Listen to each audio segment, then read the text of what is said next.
Welcome to Blizzard Fire. We hope this video helps fire up your solution. You have the speakers, an interface, and a USB cable. Start now. First, power on the HS7 monitors and set their trim and volume to 0 so you avoid pops. Next, connect balanced TRS or XLR cables from your audio interface outputs to the HS7 inputs. Do this one speaker at a time.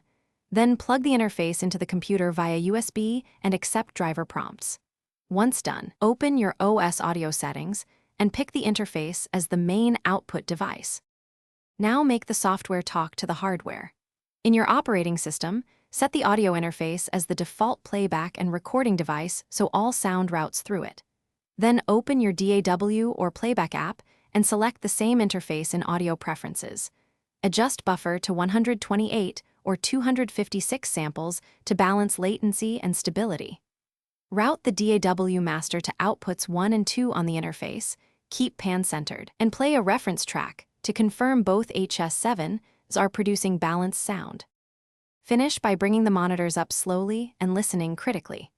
Gradually raise the HS7 volume while adjusting the interface output trim until the level is comfortable and free of distortion.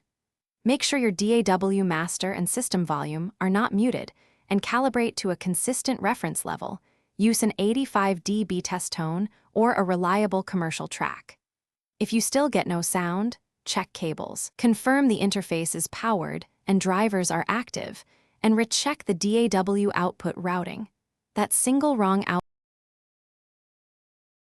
Thanks for watching. If you found this helpful, don't forget to like and subscribe.